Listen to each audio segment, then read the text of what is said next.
Episode की शुरुआत में सुयू की माँ सोई हुई थी। उसके हाथ में अभी भी फ़ोन था। तभी उसके हस्बैंड वहाँ आते हैं। वो उसका फ़ोन चेक करते हैं तो वो देखते हैं कि उसने सुयू को काफ़ी सारी कॉल की थी, पर सुयू ने एक भी पिक नहीं की थी। तभी वो अपने एक आदमी को फ़ोन करके कहते हैं, क्या तुम प्लीज़ सुयू के स्कूल का पता लगा सकते हो। अगले दिन क्लास में टीचर आकर सुयू से बाहर चलने के लिए कहते हैं। वो बाहर आने के बाद उससे कहते हैं, मैं तुम्हारे फैमिली मैटर्स में इन्वॉल्व नहीं हो सकता, इसलिए तुम खुद बात करो, तुमसे मिलने कोई आया है। सुयू जब अंदर आता है तो वो देखता है वूबी के फादर वहाँ आए हुए थे। वो सुयू को देखकर कहते हैं, मैं पहले तुम्हें खुद को इंट्रोड्यूस कर देता हूँ। सुयू कहता है, उसकी कोई ज़रूरत नहीं है, मैं ऑलरेडी जानता हूँ कि आप कौन हैं। ये सुनकर वूबी के फादर कहते हैं, तुम सच में शाओ सैन के ही बेटे हो, उसकी तरह ही एक एक्स्ट्रा ऑर्डिनरी गुस्से के साथ पैदा हुए हो। शाओ सैन सुयू की मदर का नाम था। वो उनसे कहता है, आपकी वाइफ से मेरा कुछ लेना देना नहीं है, मेरा गुस्सा मेरे फादर पर गया है। तो वूबी का फादर कहता है, तुम्हारी माँ बिल्कुल सही कहती हैं, तुम बहुत ज़िद्दी हो। सुयू कहता है, आप मुझसे यहाँ क्या बात करने के लिए आए हैं, प्लीज़ वो बात करिए। वूबी का फादर कहता है, तुम्हारी माँ तुम्हें बहुत मिस करती है, मैं चाहता हूँ कि तुम उसे जाकर एक बार विजिट करो। शायद उसने तुम्हें बताया होगा कि हम दोनों तुम्हें एक अच्छे स्कूल में ट्रांसफ़र दिलवाना चाहते हैं। तुम पढ़ाई में बहुत अच्छे हो, अगर तुम एक अच्छे स्कूल में पढ़ोगे तो तुम्हारा फ्यूचर और भी ब्राइट होगा। तुम्हारी माँ भी यही चाहती है। तभी सुयू कहता है, क्या आप मेरा एक काम करेंगे, आप प्लीज़ अपनी वाइफ से जाकर कह दीजिए कि दूसरों के फैमिली मैटर्स में ना पड़ें।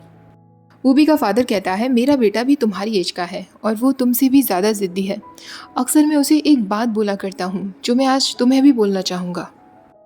तुम बच्चे अपनी मनमानी कर सकते हो, पर जहाँ तुम्हारे फ्यूचर की बात आती है तो तुम्हें पूरे दिमाग से सोचना चाहिए।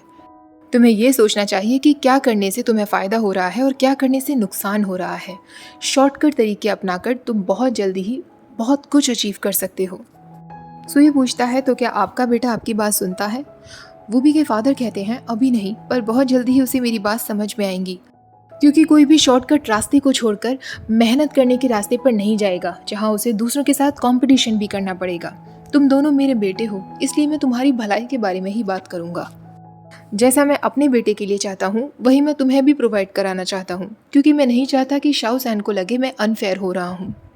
तभी सुयू कहता है, सबसे पहली बात, मैं आपका बेटा नहीं हूँ, मेरे अपने फादर हैं। दूसरी बात, मुझे आपके शॉर्टकट्स नहीं चाहिए, मैं आपकी वाइफ शाओ सैन की तरह नहीं हूँ। ऐसा कहकर वो वहाँ से चला जाता है। क्लास ओवर हो जाने के बाद वूबी के फादर जब बाहर आते हैं तभी वूबी भी अपनी क्लास से बाहर आता है। वो उन्हें जाते हुए देख लेता है। एक सेकंड के लिए उसे यही लगता है कि क्या ये उसके फादर हैं। कंफर्म करने के लिए वो अपनी आंटी को फ़ोन करके पूछता है, क्या आपने मेरे डैड को बता दिया है कि मैंने किस स्कूल में ट्रांसफ़र लिया है। पर उसकी आंटी मना कर देती हैं। वो भी सोचने लगता है, मुझे गलतफहमी हुई होगी, वो मेरे फादर नहीं होंगे। घर पहुंचने के बाद वो भी बार बार सुयू के पैर पर गुदगुदी कर रहा था। सुयू उसे जोर से किक मार देता है और उससे कहता है, क्या चाहिए तुम्हें। वो भी पूछता है, आज टीचर तुम्हें अपने साथ क्यों ले गए थे, उन्होंने तुमसे क्या बात की। तो सुयू कहता है, आज मेरी मदर के करंट हस्बैंड मुझसे मिलने के लिए स्कूल आए थे। वो भी कहता है, वो तुमसे मिलने के लिए क्यों आए। तो सुयू कहता है, वो मेरी माँ की तरफ से बात करने के लिए आए थे। वो मुझसे कहना चाहते थे कि मैं माँ को जाकर विजिट करूँ। वो और मेरी माँ मुझे दूसरे स्कूल में ट्रांसफ़र दिलवाना चाहते हैं, जो एक अच्छा स्कूल हो। वो भी पूछता है, तो क्या तुमने हाँ कर दिया। सुयू कहता है, बिल्कुल भी नहीं। जिस एग्रेसिव एटीट्यूड के साथ वो बात कर रहे थे, ऐसा लग रहा था जैसे वो हर किसी को अपना आदमी समझते हैं जो उनके इशारों पर ही नाचेगा। वो भी कहता है, इसका मतलब वो मेरे डैड की तरह होंगे, मेरे डैड भी सेम ऐसे ही हैं। सुयू कहता है, उन्होंने मुझे अपने बेटे से कंपेयर करने की भी कोशिश की। ये सुनकर वो भी कहता है, अगर उनका बेटा इतना ही ज़्यादा महान है तो वो अपने बेटे पर क्यों नहीं ध्यान दे रहे हैं, वो तुम्हारे पीछे क्यों पड़ गए हैं। मुझे लगता है उनका खुद का बेटा ज़रूर नालायक होगा, इसलिए तो वो बार बार तुम्हारे बारे में सोचते रहते हैं। सुयू कहता है, पता नहीं, पर उनकी बातों की वजह से मुझे अपसेट फील हो रहा है।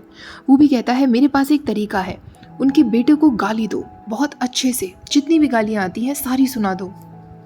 तभी अचानक उन्हें पंखे के हिलने की आवाज़ आती है। जैसे ही वो ऊपर देखते हैं, पंखा हिलते हिलते अचानक नीचे गिर जाता है, जिससे वूबी के पैर पर चोट आ जाती है। सुयू उससे पूछता है, तुम ठीक तो हो ना।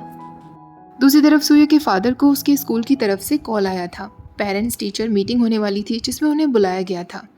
कॉल अटेंड करने के बाद जैसे ही वो रूम में अंदर आते हैं, वो देखते हैं कि वूबी को चोट लगी है। वो उससे पूछते हैं, ये अचानक क्या हुआ। सुयू कहता है, फैन नीचे गिर गया। सुयू का फादर कहता है, सारी मेरी गलती है, मैंने कुछ दिनों पहले इसके हिलने की आवाज़ तो सुनी थी, मुझे तभी इसे बदलवा देना चाहिए था। वो भी, तुम ठीक तो हो ना? वो भी कहता है मैं ठीक हूँ अंकल, पर शायद आज रात मैं घर नहीं जा पाऊँगा। ये सुनने के बाद सुयो उसकी तरफ देखने लगता है। वो भी उसकी तरफ मुंह बना देता है तो सुयो उसके चोट वाले पैर पर ही हाथ मार देता है। वहीं दूसरी तरफ सुयो की मदर को भी वूबी की पेरेंट्स टीचर मीटिंग अटेंड करने के लिए स्कूल से कॉल आया था। टीचर कहती हैं वूबी का एडमिशन उसकी आंटी ने कराया था और अपना फ़ोन नंबर भी दिया था, पर उनका फ़ोन नहीं लग रहा है। वो तो हमें कॉन्टैक्ट लिस्ट में वूबी के घर का फ़ोन नंबर भी मिल गया है। आप उसके पेरेंट्स बोल रहे हैं? तो सुयो की माँ कहती है हाँ, मैं उसकी मदर हूँ। टीचर कहती हैं कल पेरेंट्स टीचर मीटिंग होने वाली है तो उसमें आपको आना है। सुयो की माँ कहती है ठीक है, मैं पहुँच जाऊँगी। कॉल कट हो जाने के बाद सुयो की माँ सोचने लगती है वूबी ने सच में किसी और स्कूल में एडमिशन ले लिया और अपने फादर को नहीं बताया। टीचर उसे स्कूल के एड्रेस का मैसेज सेंड करती हैं तो सुयो की माँ सोचने लगती है ये कौन सा स्कूल है, ये तो कोई साधारण सा हाई स्कूल लग रहा है। क्या मुझे उसके फादर को बता देना चाहिए? पर अगर मैंने ऐसा किया तो वो और भी ज़्यादा वूबी से नाराज़ हो जाएंगे। दोनों बाप बेटे में फिर से झगड़ा हो जाएगा और वूबी को लगेगा कि मैं झगड़े की जड़ हूँ। इससे अच्छा मैं खुद ही कल उसकी मीटिंग में चली जाऊँगी। बोक्यांग अपने रूम में जगह जगह सोच रहा था कि वो उस ताइवान वाली लड़की का गिफ्ट कहाँ रखेगा, जबकि वो गिफ्ट उसके लिए बना भी नहीं रही थी। तभी उसके पेरेंट्स आकर कहते हैं कि तुमने अपने रूम का क्या हाल मचा दिया है। बोक्यांग जल्दी से वहाँ से भाग जाता है। बोक्यांग की माँ उसके फादर से कहती है अब तुम इस रूम की सफाई करो। पीटीएम का डे था। सुयू का फादर कोट पहनकर रेडी हो रहा था। सुयू से पूछता है डैड आप इस तरीके से कपड़े क्यों पहन रहे हैं? तो उसके फादर कहते हैं आज तुम्हारी पीटीएम है तो मुझे सबके सामने अच्छा लगना है ना, बस ये सूट मुझे थोड़ा छोटा हो गया है। सुयू पूछता है ये सूट आपने खरीदा कब? तो उसके फादर कहते हैं ये तब खरीदा था जब मैंने तुम्हारी माँ से शादी की थी। ये सुनते ही अचानक वो शांत हो जाते हैं। सुयू कहता है अभी के अभी इस कोट को निकालिए।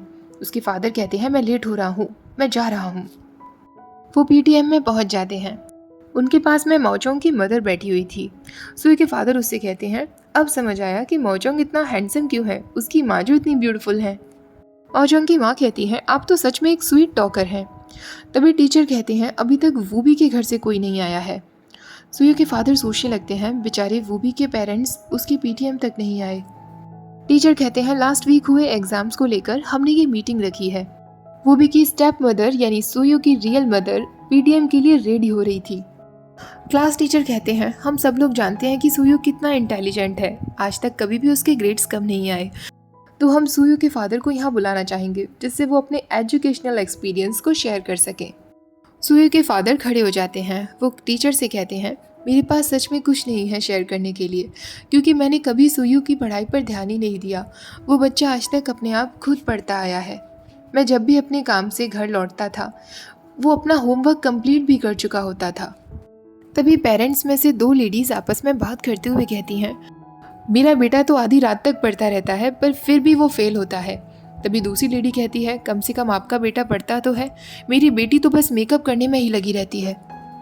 सुयू की माँ एकदम टिप टॉप बनकर पीटीएम के लिए निकली थी और लेट हो रही थी। अब टीचर प्रिंसिपल की स्पीच को ब्रॉडकास्ट करते हैं। प्रिंसिपल भी अपनी स्पीच में सुयू की बहुत तारीफ कर रहे थे और सारे पेरेंट्स को कह रहे थे कि वो अपने बच्चों को पढ़ने के लिए एनकरेज करें, क्योंकि आज तक कोई भी बच्चा सुयू से ज़्यादा मार्क्स नहीं ला पाया है। पीटीएम खत्म हो जाती है। टीचर कहते हैं कि अगर किसी पेरेंट्स के पर्सनल क्वेश्चंस हो तो वो मुझसे मीटिंग कर सकते हैं। मौचोंग की माँ सुयू के फादर से कहती है क्या आप टीचर से बात करने नहीं जा रहे? तो सुयू के फादर कहते हैं नहीं, मुझे बात नहीं करनी। सारे पेरेंट्स जब टीचर से बात करने के लिए चले जाते हैं सुयू का फादर सोचने लगता है मेरी लॉटरी का समय हो रहा है, शायद आज मुझे सेकंड प्राइज़ मिल जाएगा, मुझे चलना चाहिए। वो तुरंत वहाँ से निकल जाता है। वो अपनी साइकिल पर था और स्कूल से बाहर निकल ही रहा था। उसी वक्त वूबी की माँ अपनी लंबी सी कार में स्कूल में अंदर आ रही थी।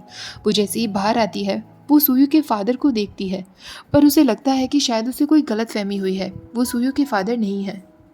स्कूल पहुंचने के बाद जब वो क्लास में आ रही होती है सारे पेरेंट्स उसे देखते ही रह जाते हैं।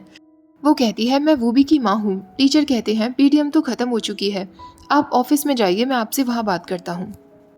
वूबी और सुयू साथ में बैठे हुए थे। तभी सुयू का फादर आता है। सुयू उनसे पूछता है पीटीएम कैसी रही थी?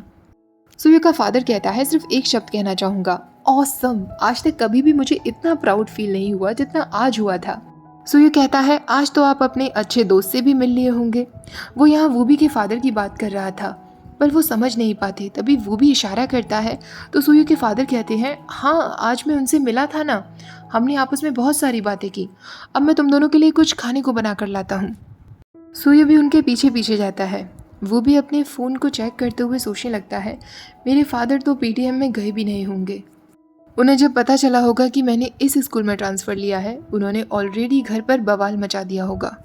अगले दिन दोनों स्कूल जा रहे थे। मिस झाओ के पास से वो कुछ बंस खरीद लेते हैं। सुयू साइकिल चला रहा था तो वो भी जानबूझकर उसे चिढ़ाते हुए बंस खा रहा था और उसे नहीं खाने दे रहा था।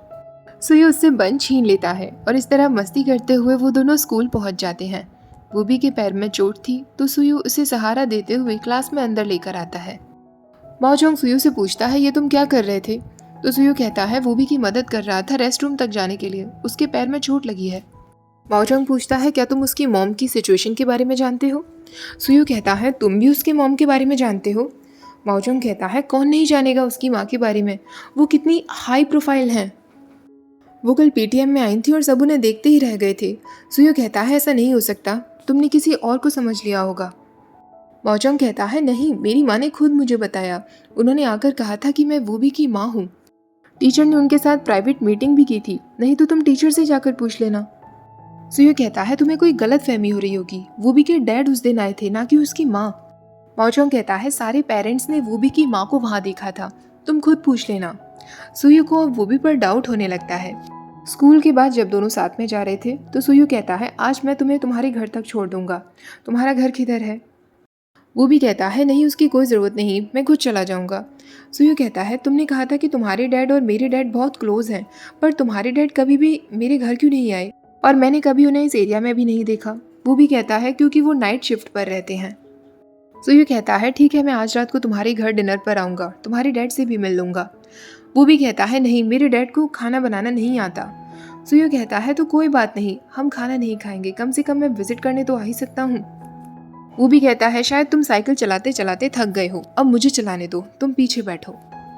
वो भी सुयू को उसके घर तक छोड़ जाता है और अपने घर के लिए निकल जाता है, पर सुयू उसका पीछा करने लगता है।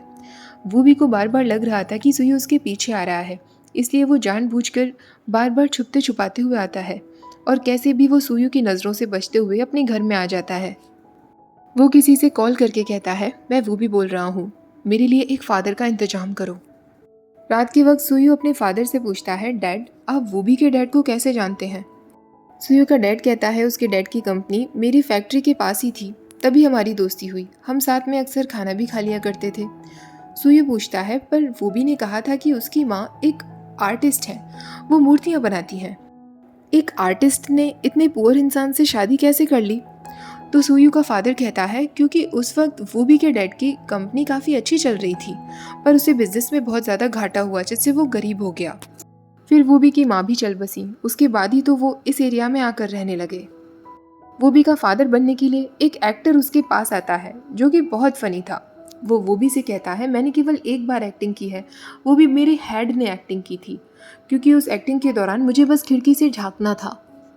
एक लेडी नहा रही थी, मुझे उसे नहाते हुए देखना था, तो मेरा केवल हेड ही फ्रेम में था, पर मैं एक प्रोफेशनल एक्टर हूँ। वो भी कहता है, ठीक है, मैं तुम्हें हायर करता हूँ, तुम्हें मेरे फादर बनने की एक्टिंग करनी है। वो आदमी कहता है, ये तो बहुत आसान है, मुझे क्या करना होगा, क्या तुम्हारी पीटीएम अटेंड करने के लिए जाना है? वो भी कहता है, नहीं, इससे भी ज़्यादा डिफ़िकल्ट कुछ करना है। आज से तुम यहाँ मेरे साथ रहोगे, मेरे डैड बनकर। यहाँ जब भी कोई आएगा तुम्हें उसे ऐसे दिखाना है कि तुम मेरे रियल डैड हो, और ज़्यादा फालतू की बातें मत करना, ओवर एक्टिंग तो बिल्कुल मत करना। वो एक्टर कहता है, ठीक है, क्यों ना हम अभी थोड़ी सी एक्टिंग कर लें, तुम मुझे डैड बुलाओ। वो भी सोचने लगता है, ये किस इंसान को मेरे पास भेज दिया। कुछ टाइम बाद वूबी के घर की बेल बजती है। सुयू वहाँ आने वाला था। वो भी अपने एक्टर डैड से दरवाज़ा खोलने के लिए कहता है। सुयू कहता है, गुड मॉर्निंग अंकल, मैं वूबी का क्लासमेट हूँ, डैड ने कुछ फ्रूट्स लाने के लिए कहा था, मैं फ्रूट्स लेकर आया हूँ। वो आदमी कहता है, तुम तो बहुत बड़े हो गए हो, मैं फ्रूट्स वॉश करके लाता हूँ, तुम दोनों बैठकर बातें करो। सुयू अंदर आकर वूबी से कहता है, तुम अपने डैड पर तो बिल्कुल भी नहीं गए हो। वो भी कहता है, तुम कौन सा अपने डैड पर गए हो, मैं अपनी माँ पर गया हूँ। वो एक्टर डैड अंदर आता है और सुयू को देखकर वूबी से कहता है, तुम्हारा दोस्त तो काफ़ी गुड लुकिंग है। वो भी कहता है, डैड, मैं अपने दोस्त से अकेले में बात करना चाहता हूँ, तो आप यहाँ से चले जाइए। तभी वो चिल्लाते हुए कहता है, क्या तुम अपने डैड से इस तरह बात करते हो? यही सिखाया है मैंने तुम्हें? मेरे बचपन के दोस्त का बेटा यहाँ आया हुआ है तो क्या मैं उससे बात नहीं कर सकता? सुयू, मुझे माफ़ कर देना बेटा, मैं अपने बेटे को ठीक से डिसिप्लिन नहीं सिखा पाया हूँ।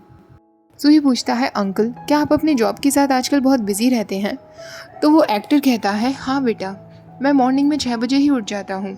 मुझे अभी तक प्रॉपर कोई जॉब भी नहीं मिल पाई है। सुयू पूछता है, फिर आप अपना खर्च कैसे चलाते हैं? तो वो एक्टर कहता है, मैं लोगों से डेप्थ कलेक्ट करता हूँ।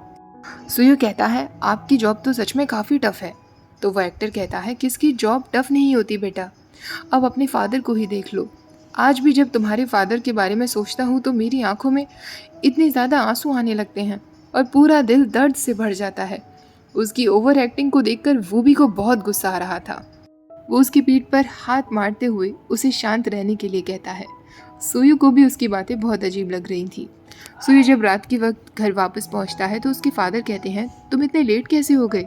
सुयू कहता है, मैं वूबी के डैड से बातें कर रहा था, वो आपके और अपने जवानी के दिन बता रहे थे। सुयू का फादर सोचने लगता है, वो भी सच में बहुत शैतान लड़का है, उसने कोई ना कोई इंतजाम कर लिया होगा। सुयू कहता है, सच कहूँ तो कुछ दिनों पहले वूबी की फैमिली को लेकर मेरे क्लासमेट्स आपस में गॉसिप कर रहे थे, जिस वजह से मुझे भी डाउट होने लगा था। पर आज उसके फादर से मिलकर लग रहा है मैं कुछ ज़्यादा ही ओवर थिंकिंग कर रहा था। उसका फादर कहता है, तुम्हें वूबी की बातों पर विश्वास नहीं था तो ठीक है, पर अपने फादर की बातों पर तो विश्वास किया करो। इसी के साथ ये एपिसोड ख़त्म हो जाता है।